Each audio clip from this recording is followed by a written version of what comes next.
இந்த கோழி பாருங்கள், இது பேர் வந்து சில்பர் கோழி.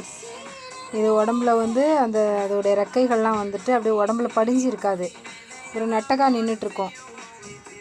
இது இப்போ தான் வந்தது நம்ம வீட்டுக்கு வந்து ஒரு 2 மாதம் ஆகுது. இப்போ முட்டை விட்டுட்ருக்காங்க. இப்போ முட்டை விடுறதுக்காக தான் வந்தாங்க. நான் மடியில் தூக்கி உட்கார வச்சுருக்கேன். இவங்க வந்து கோவம் வரும். இவங்க ஏதாவது ஒன்று பண்ணாங்கன்னா நம்ம போய் அதை தடுத்தோம்னா உடனே கோவமாக ஓடி போய் திருப்பி மறுபடியும் அதையே பண்ணுவாங்க. அந்த மாதிரி ஆள்.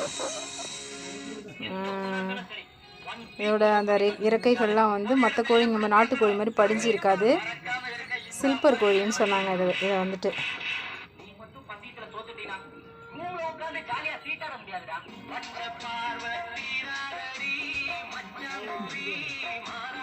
கோவத்தில் இருக்காங்க இப்போ வந்துட்டு. முகத்தை காட்டுங்க, முகத்தை காட்டுங்க.